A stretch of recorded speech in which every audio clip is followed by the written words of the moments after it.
1951 से 61 तक पूरे देश में 21.6% की दर से आबादी बढ़ी, जिसमें हिंदुओं की वृद्धि दर 20.7%, मुसलमानों की आबादी 32.7% की दर से बढ़ी। 1981 से 91 तक पूरे देश में 23.9% की दर से आबादी बढ़ी। हिंदुओं की वृद्धि दर 22.7% थी और मुस्लिमों की दर 32.9% थी।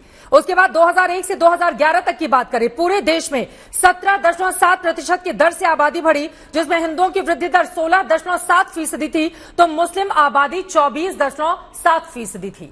तो योगी जी तो यही बताना चाह रहे हैं, ये बातें नहीं समझ में आ रही हैं आप लोगों को। आसिम वकार साहब, देखिए, मैं ये तो बिल्कुल नहीं कहूंगा और ना ही मैं मानूंगा कि आप लोग के पास डाटा नहीं होता, लेकिन मैं देश का पहला राजनीतिक विश्लेषक देख रहा हूं अजय यादव को, जिसको कुछ आता ही नहीं, वो आपने टोका भी नहीं। अजय आलोक ने आपके चैनल पर कहा कि 1951 में जब देश आजाद हुआ तो 51 करोड़ हिंदू और 1 करोड़ मुसलमान थे।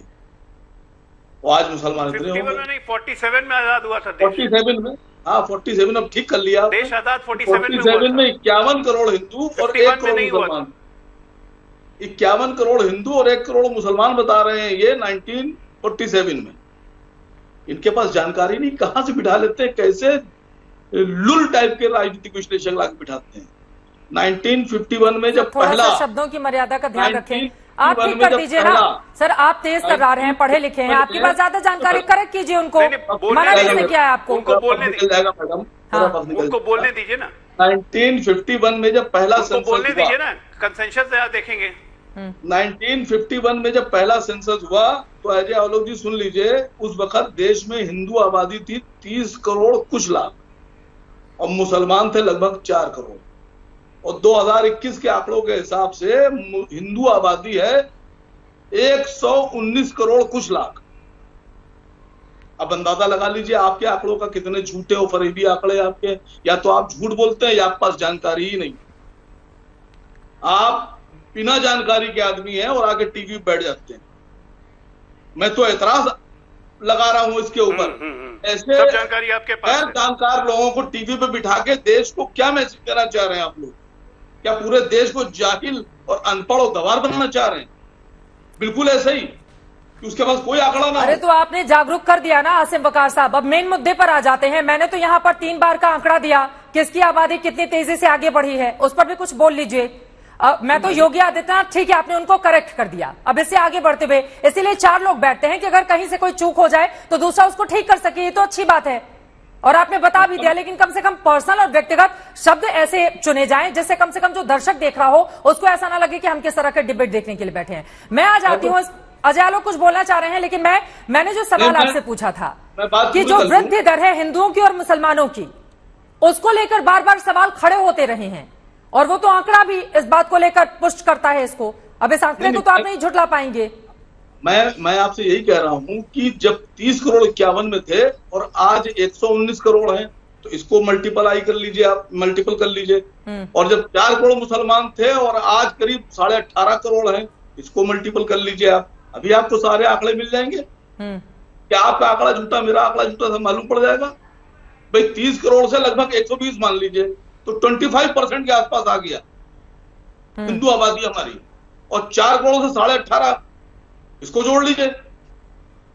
तो आप ये कह रहे हैं कि जो बातें कही जा रही हैं वो ठीक नहीं है। अजय आलोक जी आप जवाब दे दीजिए, राकेश त्रिपाठी जी बहुत इंतजार कर रहे हैं। आपको आंकड़ों के हिसाब से बोल रहा हूं, मैं तो आंकड़ों के हिसाब। ठीक है सर, मेरे पास भी जो आंकड़े थे उसी के हिसाब से मैंने आपसे सवाल पूछा। ठीक है, बोलिए अजय आलोक जी, आप बोले, राकेश त्रिपाठी इंतजार कर रहे हैं। मैं इन्हीं के हिसाब से जवाब देता हूं। ये खुद ही कह रहे हैं, मैंने तो 1 ही करोड़ मुसलमान कहा था जो कि 20 करोड़ हो गए। ये कह रहे हैं 4 करोड़ मुसलमान थे, अब 18.5 करोड़ हो गए। कितने % बढ़े भाई साहब? आप बताइए। 450 गुना बढ़ गए, तब भी तसल्ली नहीं है। 450 गुना बढ़ गए ना, मल्टीप्लाई कर लीजिए, 4 × 4 16 और 2 और 4.5 टाइम्स हुआ। 450 गुना वृद्धि दर लेके आप खुद बोल रहे हैं मुझे जानकारी नहीं है। सारी जानकारी लेके तो आप ही बैठे हुए हैं ज्ञानी पुरुष। नहीं बैठा हूं, अभी भी आप मुझे ये बताइए कि 1951 के सेंसस में जम्मू कश्मीर, आसाम और नॉर्थ ईस्ट का गणना हुई थी। अब आपको मैच भी नहीं, 1 मिनट।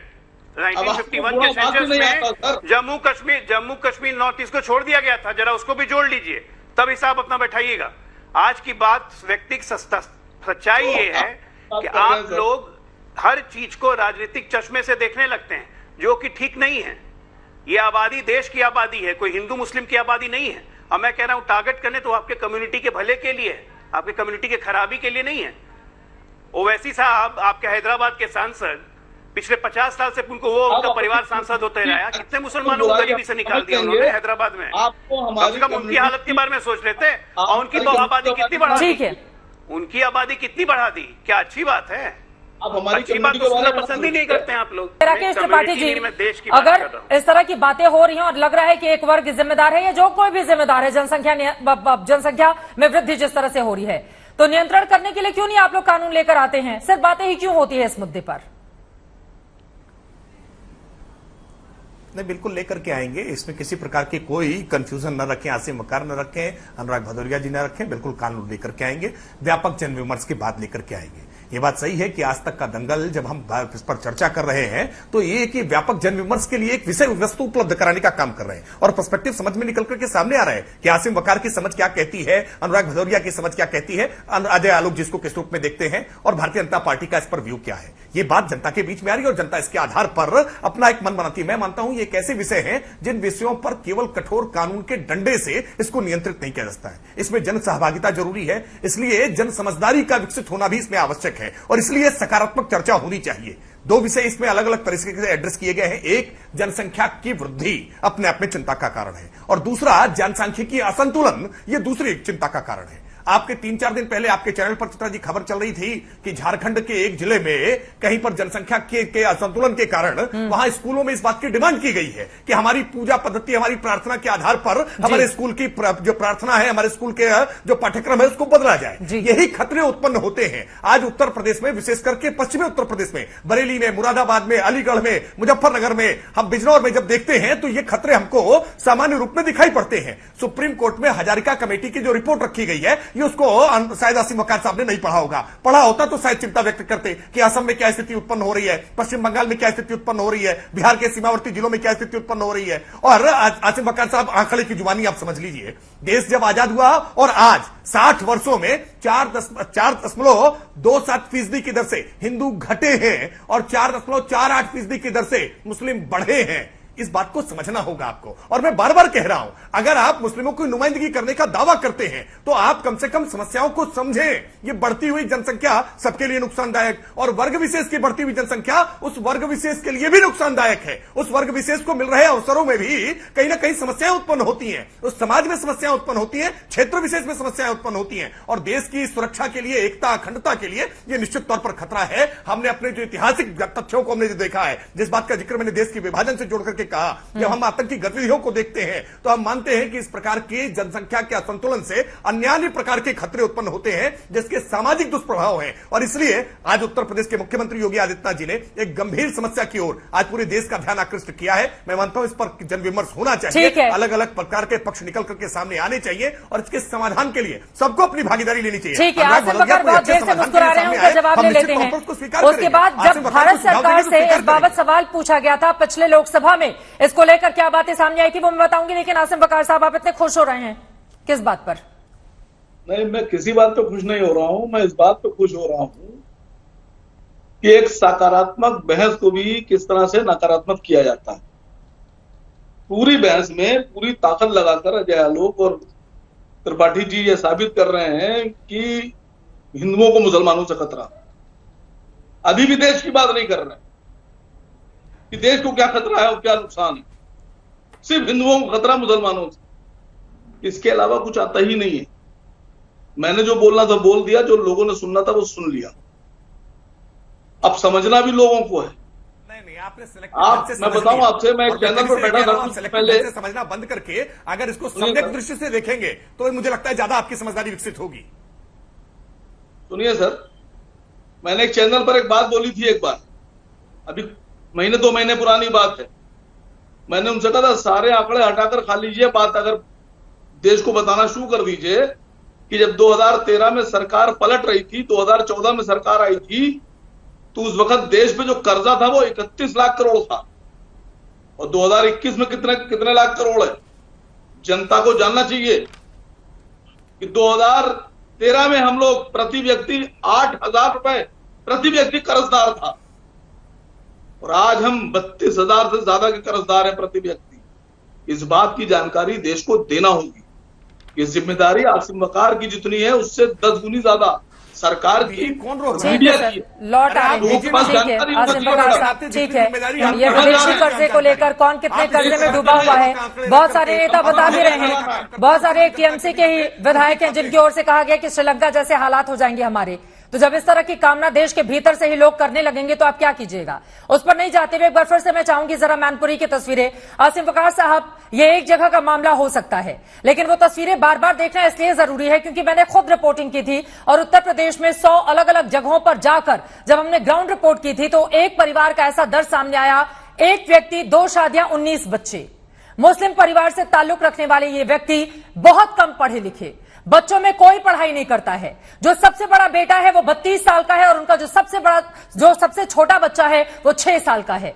जो सबसे बड़ा बेटा है उसके अब तक 4 बच्चे हैं और उसके बाद बाकी लोगों की भी शादियां धीरे धीरे करके हो रही हैं। आसिम वकार साहब, ये एक जगह का मामला हो सकता है, लेकिन एक जगह आपको आईना भी दिखा रहा है।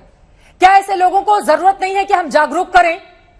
ये परिवार कहता है कि मोदी सरकार उनको कुछ नहीं दे रही, हमारे पास रहने के लिए घर नहीं है, खाने के लिए 19 बच्चे पैदा करने के लिए किसने कहा था आसिम वकार साहब? और जब इस तरह की जागरूकता इस परिवार में नहीं पहुंचेगी तो फिर पलटकर आप जैसे नेताओं से ही सवाल पूछे जाएंगे। आसिम वकार जी, कौन है इसके लिए जिम्मेदार? मैं आपसे सहमत हूं, बिल्कुल 100% मैं आपसे सहमत हूं कि ऐसे लोग बिरले मिलते हैं और ऐसे लोग, एजुकेशन की कमी नहीं है या किसी और वजह से उन्होंने ये जो हरकत की है, ये नाकाबिले, मैं समझता हूं, बर्दाश्त नहीं होना चाहिए। क्यों कर रहे हैं? आज का दौर ये नहीं है कि 20 बच्चे और 25 बच्चे को पैदा करें। जागरूकता होना चाहिए, उनको एक अभियान चलाना चाहिए। मैंने तो शुरू में आपसे एक बात कही कि सरकार किसी धर्म विशेष, जाति विशेष, जिले विशेष पर ये थोप कर अपनी, मैं समझता हूं, उसकी जिम्मेदारी पूरी नहीं होती। ठीक है, सर्वदलीय और सर्वधर्म की एक बैठक बुलाइए, उसमें ये बात रखिए, सबके मशवरे लीजिए। हर तरह के मशवरे आएंगे, अच्छे भी आएंगे, खराब भी आएंगे। जो अच्छे मशवरे हैं उनको मानिए। ये देश हम सब का है, इसको बचाने की जिम्मेदारी भी हम सब की है। अच्छी बात आप कह रहे हैं। आपकी बातों से क्या ये समझा जाए कि आप कह रहे हैं कि जनसंख्या नियंत्रण कानून देश के हित में होगा अगर सरकार लेकर आती है तो? नहीं, पहले इनको सर्वदलीय बैठक बुलाने दीजिए। ओवैसी साहब बैठेंगे, हमारे पार्टी के लीडर हैं, वो अपने सजेशन देंगे। जहां कमियां होंगी, जहां लूप होल्स होंगे, वहां के ऊपर उसको उजागर करेंगे ओवैसी साहब। हमारे राष्ट्रीय अध्यक्ष हैं और मैं समझता हूं कि उनकी काबिलियत पे पूरे देश में किसी को शक नहीं है। राकेश त्रिपाठी जी, फिर बुलाना चाहिए इस तरह की बैठक। वहां बाकी लोग सोच नहीं सकते। ठीक है।